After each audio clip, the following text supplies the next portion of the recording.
ప్రభువైన యేసుక్రీస్తు నామమునకే మహిమ కలుగును గాక. ఆమేన్. ఏం నేర్చుకుంటున్నాం మనం? అనే దీపాలని మన కుటుంబంలో వెలిగించుకొని మరి పవిత్రత, యథార్థత, నీతి విషయంలో మనం తప్పిపోకుండా మనల్ని మనం సరి చేసుకోవాలి. అర్థమవుతున్నాయా లేదా? ఎందుకు వెలిగించాలి దీపాలు? దీపం ఎందుకు వెలిగించాలమ్మా? అవును, వెలిగే. ఎందుకు కావాలి వెలుగు? మళ్ళీ మొదటికి వచ్చారు. అసలు దీపం ఎందుకు వెలిగించాలని చెప్పాను, చెప్పండి.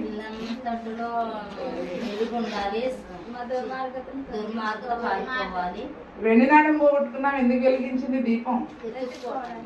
ఏం వెతుక్కోవడానికి? పోగొట్టుకున్న నాణం. ఇప్పుడు మనం ఏం చెప్పా? ఆజ్ఞలలో మనం ఎక్కడ తప్పిపోతున్నామో, భక్తి జీవితంలో ఎక్కడ తప్పిపోతున్నామో ఆ పోగొట్టుకున్నది వెతకడానికి దీపం వెలిగించాలి. ఒక్కటే. ఆత్మీయ జీవితంలో మనం ఎక్కడ తొట్టిల్లుతున్నాం, తప్పిపోతున్నాం, అవన్నీ కూడా దీపాన్ని వెలిగించి మనం ఏం చేయాలా? దీపపు వెలుగులో వెతకాలి. ఎక్కడ వెతకాలా? దీపపు వెలుగులోనే వెతికితేనే దొరుకుతాయి, ఎక్కడ దొరకవు. ఇంకా ఎంతమంది చెప్పినా కుదరదు. ఆ వాక్యం అనే దీపము, ఆజ్ఞ అనే దీపాన్ని మనం వెలిగించినప్పుడు వాక్యం విషయంలో, ఆజ్ఞల విషయంలో తప్పిపోతే జరిగే కీడేంటి, దీవెనలేంటి రెండు తెలియజేస్తాము. జరిగే మేలులేంటి, దీవెనలేంటి రెండు తెలియజేస్తా ఉన్నా. కాబట్టి ఇప్పుడు ఆ స్త్రీ దీప స్తంభమును వెలిగించి మరి ఆ దీపపు యొక్క వెలుగులో ఆ యొక్క పోగొట్టుకున్న నాణాన్ని వెతికినట్టుగా మరి మనము కూడా ప్రతి ఇంటిలో దీపస్తంభం ఉండాలి. దీపస్తంభం పైన ప్రతినిత్యము కూడా వీటిని మనము వెలిగించాలి. ప్రతినిత్యము కూడా వీటిని మనము ఉదయ సాయంత్రాలు వెలిగించుకునే వారముగా ఉండాలి. మన ఆత్మీయ జీవితాలను మరి మనము సరి చేసుకోవాలి. కాబట్టి మన యొక్క మూలవాక్యం ఏంటి? యోబు 8:5-7. గుడారములో ఉండవలసినవి ఏంటి చెప్పండి. ఇప్పుడు తీసివేయవలసినవి నేర్చుకుందాం. ఉండవలసినవి ఏంటి? పవిత్రత, యథార్థత, నీతి. నీవు పవిత్రుడవై ఉండిన ఎడల, యథార్థవంతుడవై ఉండిన ఎడల నీ నీతికి తగినట్లుగా నీ నివాస స్థలాన్ని నేను వర్ధిల్ల చేస్తాను. మొదట నీ స్థితి కొద్దిగా ఉండినను తుదకు మహాభివృద్ధి మరి మనము పొందుకుంటాం. కాబట్టి ఇప్పుడు పవిత్రత, యథార్థత, దుర్మార్గాలను తీసివేశాం. మరి ఈ పవిత్రత విషయంలో, యథార్థత విషయంలో, మన ఆత్మీయ జీవితంలో మనం నడిచేటప్పుడు నీతి, దేవుని నీతిగా మార్చబడే విషయంలో ఎక్కడెక్కడ తప్పిపోతున్నామో మరి ఇప్పుడు దీపపు వెలుగులో మనం సరి చేసుకోవాలి. ఏం చేయాలండి? ఇప్పుడు మనము దీపపు వెలుగులో మరి మనల్ని మనము సరి చేసుకోవాలి. అయితే 2 దీపాల గురించి మరి మనము ధ్యానం చేసుకున్నాం. ఎన్ని దీపాలు? ఏంటి దీపాలు అవి? మొట్టమొదటిది నీ వాక్యము, మన పాదాలకి దీపము. రెండవది ఆజ్ఞ దీపము, ఉపదేశము, వెలుగు. మూడవది నేర్చుకుందాం మరి ఈ దినమున. సామెతల గ్రంథము 20వ అధ్యాయము 27వ వచనం. సామెతల గ్రంథము 20:27. నరుని ఆత్మ యెహోవా పెట్టిన దీపము, అది అంతరంగములన్నీయు శోధించును. కృపా సత్యమును రాజును కాపాడును. అంతే అమ్మ, చాలు. చిన్న ప్రార్థన చేసుకుందాం. సామెతలు ఎంతని చెప్పాను? 20:27.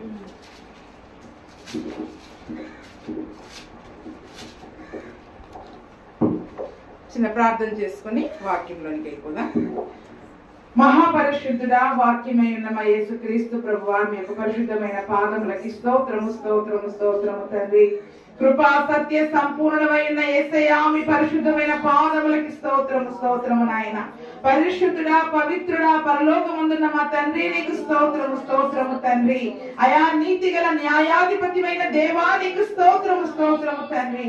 అయా మరి నీ ప్రజలమైన మేము కూడా నీ పవిత్రతను, నీ యథార్థతను, నీ నీతిని మేము కలిగి ఉండాలని ప్రభువా మమ్మల్ని నీ కృపలో పిలుచుకున్న తండ్రి, నీకు స్తోత్రము, స్తోత్రము తండ్రి నాయన.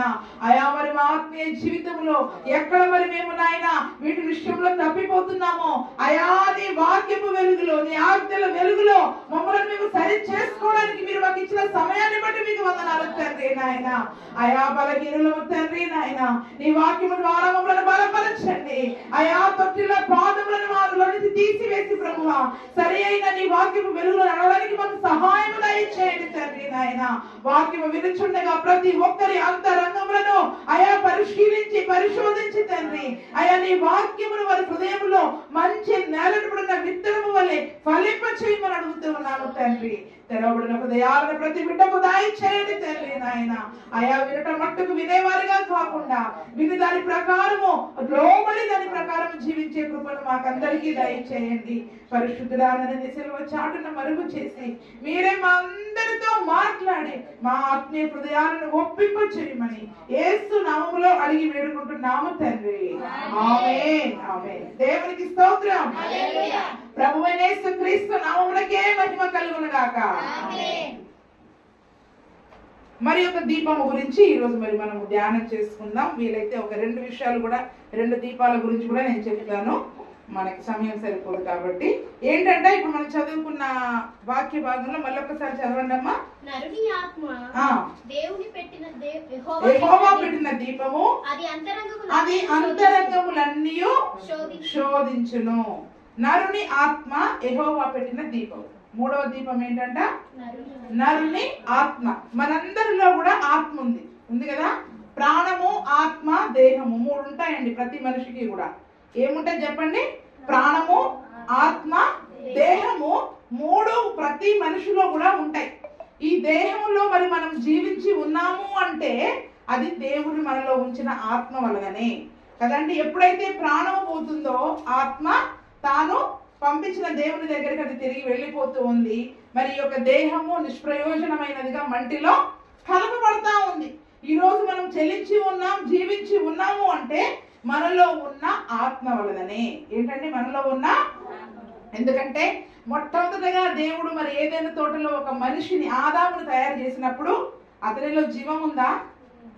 అతనిలో జీవము లేదు. కానీ మరి యేసు ప్రభుల యొక్క ఆదామును తయారు చేసిన దేవుడు మరి తన నాసికా రంధ్రములో జీవ వాయువును ఊదగా నరుడు జీవాత్మ.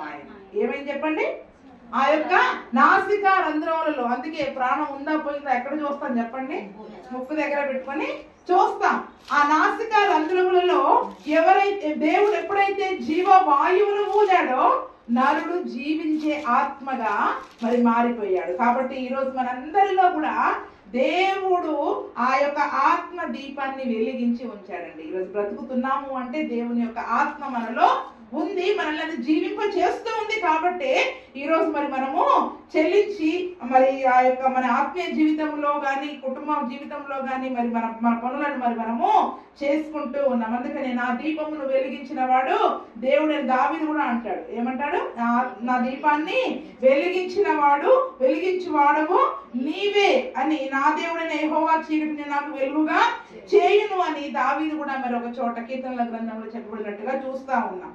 అయితే ఈ యొక్క నరుని ఆత్మ యెహోవా పెట్టిన దీపము అది అంతరంగములన్నిటినీ కూడా ఏం చేస్తుందని చెప్పండి?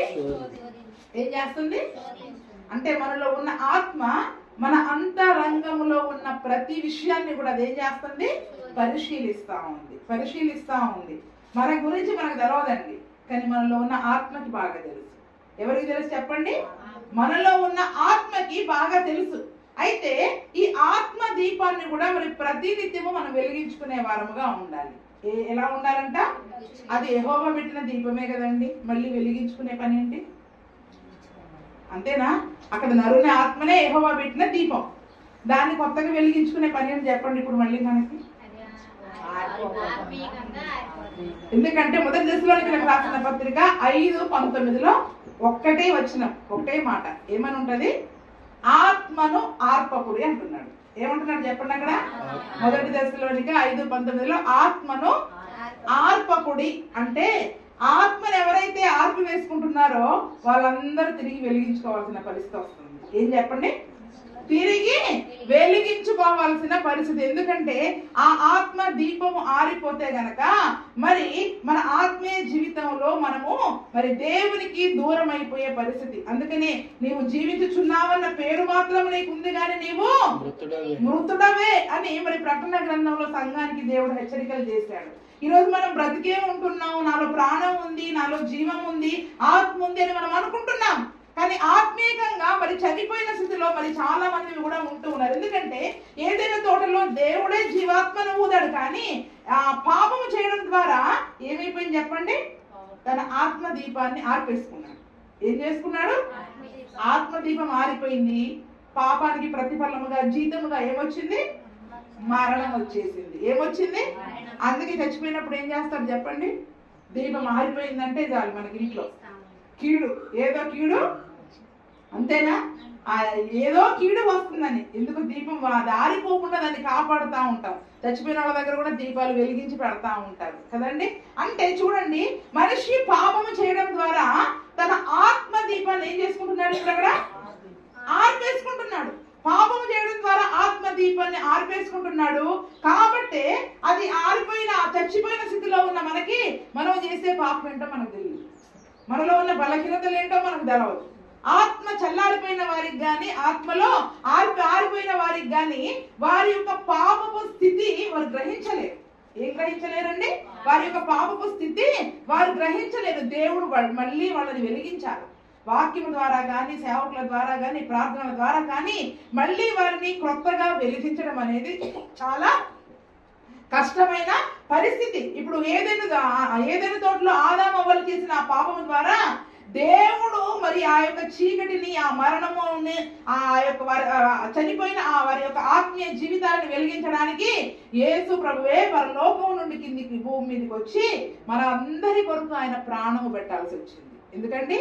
మన ఆత్మ దీపాలను వెలిగించడానికి తిరిగి ఆయన మరి ఆ కల్వరిలో తన ప్రాణమును పెట్టి ఆ యొక్క మరణమును జయించి సజీవుడిగా పరలోకానికి వెళ్ళవలసిన పరిస్థితి వచ్చిందండి. కాబట్టి ఆయన సిలువ రక్తము ద్వారానే, ఆయన సిలువ మాత్రమే ఆరిపోయిన ఆత్మలను వెలిగించగలదండి. ఎవరు కూడా ఆత్మీయ జీవితాలలో ఈరోజు మనము మరి ఆరిపోయిన, చల్లారిపోయిన స్థితిలో ఉన్న మనము ఆయన సిలువ దగ్గరికి వస్తేనే, ఆయన సిలువ నీడలోనే తిరిగి మనము పునరుజ్జీవింపబడతాం.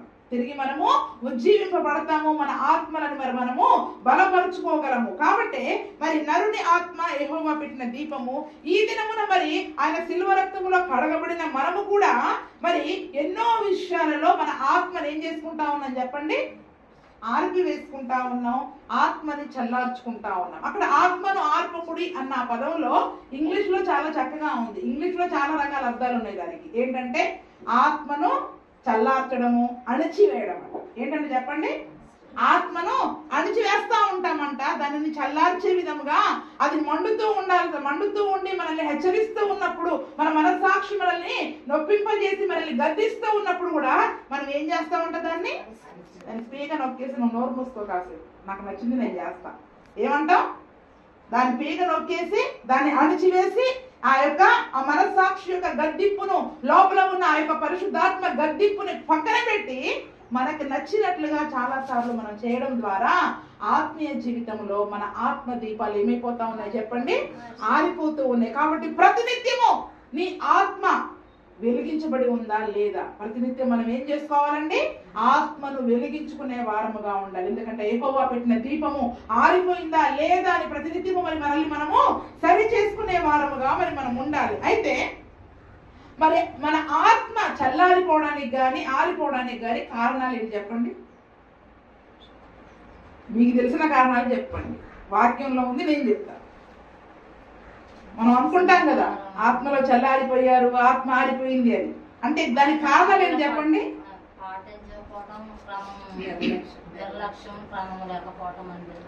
అంతే. మొట్టమొదటిది ఏంటంటే సహవాసములో లేకపోవడము.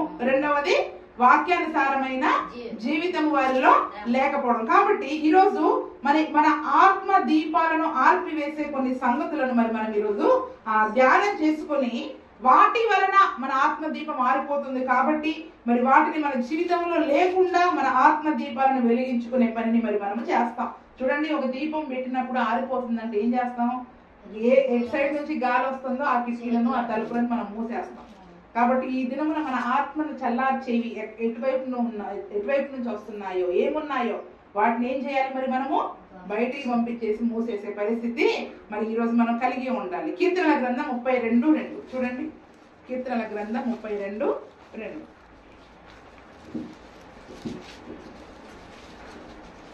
యెహోవా చేత నిర్దోషి అని ఎంచబడిన వాడు, ఆత్మలో కపటము లేని వాడు ధన్యుడు. దేవునికి స్తోత్రం.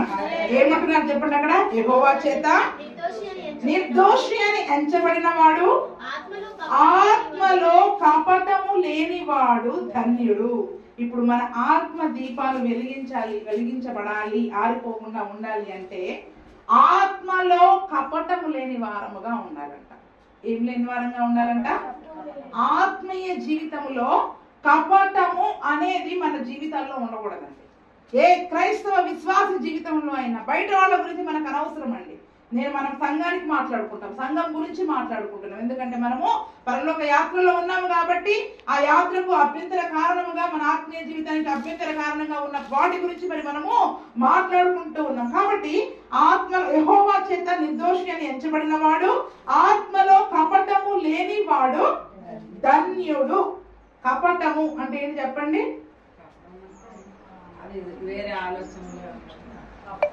కపటము అంటే వంచన, మోసము, హృదయంలో ఒక దురుద్దేశాన్ని పెట్టుకొని బయటికి ఏమీ లేనట్లుగా నటించడము. ఒక రకంగా నటన, వేషధారణ, కపటము అన్ని దగ్గరి ఒక కుటుంబస్తులే. ఏంటంటే ఒక ఇంటి పిల్లలే ఇవన్నీ కూడా. వంచన, మోసము, కపటము, వేషధారణ, నటన. ఏంటంటే అదే వేషధారణ, నటన, ఇవన్నీ కూడా ఏ జీవితంలో అయితే ఉంటాయో మరి వారిలో ఉంటే గనక మరి మనం ఆశీర్వదించబడలేమంట. ఆత్మలో కపటము లేని వాడు ధన్యుడు. ఎవరి జీవితంలో అయితే ఈ కపటం అనేది ఉంటుందో ఆ ధన్యుడు అంటే ఏంటి చెప్పండి అసలు అర్థం? ఇంగ్లీష్ లో బ్లెస్డ్ అని ఉంటుంది. ఏంటి చెప్పండి? ఇంగ్లీష్ లో బ్లెస్డ్ అంటే దీవింపబడ్డవాడు. ఏంటి చెప్పండి? ధన్యుడు అన్న ప్రతి చోట ఆశీర్వదించబడ్డవాడు, దీవించబడ్డవాడు కదండి. ధన్యుడు అన్న ప్రతి చోట మనం ఏం పెట్టుకోవాలి తెలుగులో? దీవించబడ్డవాడు, మరి ఆశీర్వదించబడ్డాడు. ధన్యతలు కూడా ఉన్నాయి కదండి. అంటే అవన్నీ పాటిస్తే మనకి ఎంత ఆశీర్వాదాలు వస్తాయో కూడా మరి అక్కడ దేవుడు మనకు తెలియజేశాడు. అంటే ఇప్పుడు దేవుడి చేత మనము దీవించబడాలి అంటే మన ఆత్మలో ఏముండకూడదు? కపటం ఉండకూడదు, వంచన ఉండకూడదు, ఎటువంటి మోసము అనేది కూడా, మోసపూరితమైన జీవితము అనేది మరి ఉండకూడదు. పరిశుద్ధ గ్రంథంలో ఒక వ్యక్తి గురించి, ఇతనిలో కపటము లేని వాడని యేసు ప్రభుల వారు ఒక వ్యక్తి గురించి సాక్ష్యం చెప్పారు. గుర్తుందా ఎవరికైనా? యేసు ప్రభుల వారు ఇతని యందు ఏ కపటము లేదని యేసు ప్రభుల వారే సాక్ష్యం చెప్పారు. కొత్త నిబంధనలు ఇంకో హింట్ కూడా ఇస్తాం. కొత్త నిబంధనలో కొత్త నిబంధన వ్యక్తులు ఇంకా చెప్పండి. 12 మంది శిష్యుల పేర్లు వరుసగా.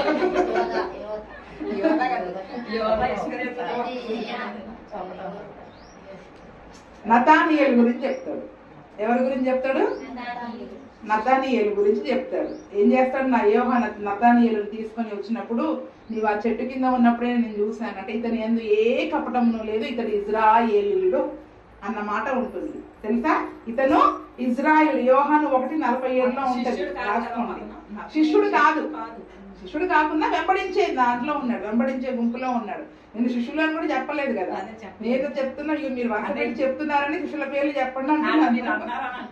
అందుకనే మీరు శిష్యులను నతానియేలు ఇతని యందు ఏ కపటము లేదని యేసు ప్రభుల వారు సాక్ష్యం చెప్తారండి. తన 12 మంది శిష్యుల గురించి కూడా చెప్పలేదు ఆ మాట. కానీ యోహాను 1:47 ఉంటది. తర్వాత రాసుకొని తర్వాత మీరు చూసుకోండి. యేసు ప్రభుల వారి గురించి పేతురు గారు సాక్ష్యం చెప్తారు.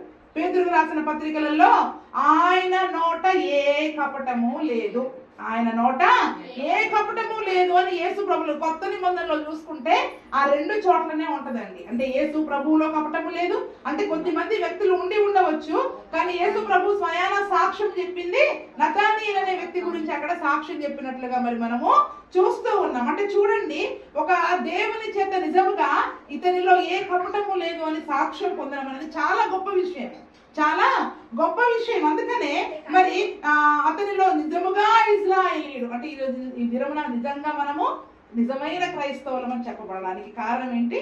కపటం లేకపోవడం. నిజమైన క్రైస్తవుడు అండి అసలు ఎంత యథార్థంగా ఉండాడండి. యథార్థతకి వ్యతిరేక పదమే కపటం. యథార్థత అంటే ఏంటంటే ఉన్నది ఉన్నట్టుగా మాట్లాడటం. కపటం అంటే హృదయంలో ఒకటి పెట్టుకొని బయటికి ఒకటి చేయడం అన్నమాట. అందుకనే దాని గురించి మరి మనం ఇంకా ధ్యానం చేసుకోవాలనుకుంటే ఈ వాక్యం కూడా చదువుదాం. సామెతల గ్రంథము 26వ అధ్యాయము 22వ వచనం నుండి చూడండి. ఆ యొక్క కపటము గురించి మనకు అర్థం కావాలంటే ఈ వాక్యాలు చదువుకుందాం. 26, 22 నుండి చదువు. కొండగాని మాటలు రుచిగల పదార్థముల వంటివి, అవి లోకడుపులోనికి దిగిపోవును.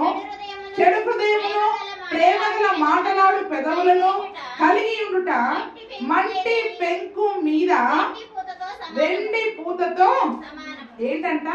కొండెగాని మాటలు రుచిగల పదార్థముల వంటి అంట. ఏంటంట? కొండెగాడు అంటే ఎవరు చెప్పండి అసలు? అక్కడ ఇక్కడికి తీసుకొచ్చి వీడికి కొంచెం మసాలా కలిపి మనకి చాలా రుచిగా వండి పెడతాడు. అక్కడ జరిగేది చప్పడన్నం అయితే వీడేం చేస్తాడు?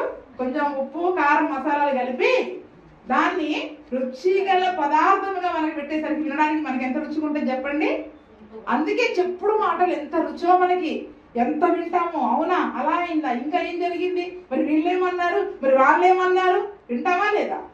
వాడు కొంచెం చెప్పబోతే మనం ఇంకా కొన్ని విషయాలను అడిగి వాటిని అనేకముగా రుచిగా వింటూ ఉంటాం. అవి కడుపులోనికి దిగిపోతాయంట. అవి ఎటువంటి వంటవి చూడండి. చెడు హృదయమును ప్రేమ గల మాటలాడు పెదవులను కలిగి ఉండుట మంటి పెంకు మీద వెండి పూతతో. హృదయంలో ఏముంటది?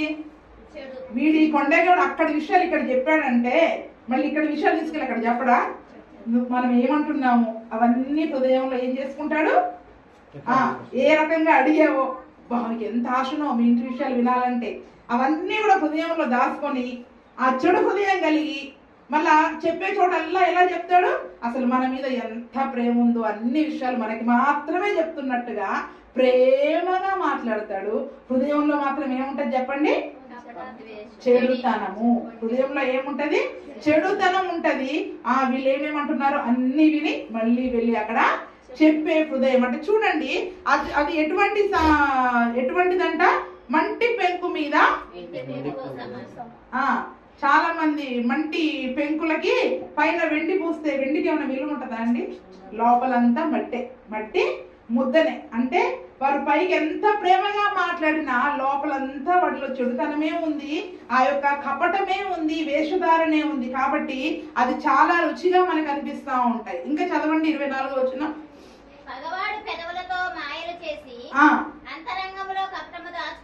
ఏం దాచుకుంటాడంట? వీడు ఎటువంటి వాడంట? వీడు కొండగాడు పగవాడిలాగా ఉంటాడంట. పెదవులతో మాయలు చేస్తాడంట. అంటే ఎక్కడ తీయగా మాట్లాడాలో, ఎక్కడ ఎలా మాట్లాడాలో ఆ పెదవులకి బాగా తెలుసు. ఎక్కడ ఎలా మాట్లాడాలో పెదవులతో మాయలు. ఇప్పుడే తీయగా మాట్లాడతారు, ఇప్పుడే వారి గురించి మంచిగా మాట్లాడతారు, అప్పుడే వారి గురించి అవతలికి వెళ్ళి చెడుగా మాట్లాడతారు. అంటే పగవాడు పెదవులతో మాయలు చేసి అంతరంగంలో ఏం దాచుకుంటాడంట? కపటము దాచుకుంటాడు. అంటే పైకి తీయగా మాట్లాడినంత మాత్రాన వాడి హృదయంలో మన గురించి ఏమైనా మంచి అభిప్రాయం ఉందా? లేదు. పైకి చెడుగా మాట్లాడినంత మాత్రాన వాడి గురించి వాడి హృదయంలో ఏమైనా ప్రేమ ఉందా మన పైన? అసలు ఏమీ ఉండదు. అంటే చూడండి పెదవులతో ఎట్లా మాయలు చేస్తారు. కొద్దిమంది నేను చూస్తా. మా చిన్నప్పుడు ఒక బంధువుల ఇంటికి వెళ్ళాం మేము. ఆ బంధువుల ఇంటికి వెళ్తే ఆమె ఇంటికి వచ్చిన వాళ్ళతో ఎంత ప్రేమగా మాట్లాడుతుందో ఆ ఇంటి. నేను అనుకున్నాను వచ్చిన వాళ్ళందరినీ అసలు బిడ్డ బిడ్డ బిడ్డ అనుకుంటే ఎంత ప్రేమగా మాట్లాడుతుంటే అబ్బా చాలా పెద్ద ఆవిడ అప్పటికే ఆమె. నేను అనుకున్నా ఎంత ప్రేమ గలది ఈమె అని నేను అనుకున్నానా. ఆమె ఇట్లా ఇల్లు దాటి అటు వెళ్ళడమే. ఇంకా ఏమంటారు వీటిని ఇట్లా ఇస్తారు చూడండి చేతులతో. మెట్టికెలా ఇక మెట్టికెళ్ళి ఇరిసి చెప్పినవన్నీ అబద్ధాలు ఇలాగని చెప్పినవన్నీ అబద్ధాలే. అసలు దాని బ్రతుకు అట్టా ఇది ఇట్లా మన ఇక్కడికి వచ్చి ఇట్లా మాట్లాడుతున్నారు. ముందు మాత్రం ఎలా మాట్లాడుతున్నారు? ఎంత చక్కగా నీకేం కావాలన్నా అసలు నేను తప్ప నీకు ఎవరు లేరన్నట్టుగా మాట్లాడి ఆ వ్యక్తి అటు వెళ్ళగానే అసలు మేము ఆశ్చర్యపోయినాం. మేమైతే అసలు ఇట్లా ఉంటారా? ఇంత ప్రేమగా మాట్లాడుతూ బయటికి లోపల ఇంత ద్వేషం పెట్టుకుంటారా? ఇంత కపటం పెట్టుకుంటారా?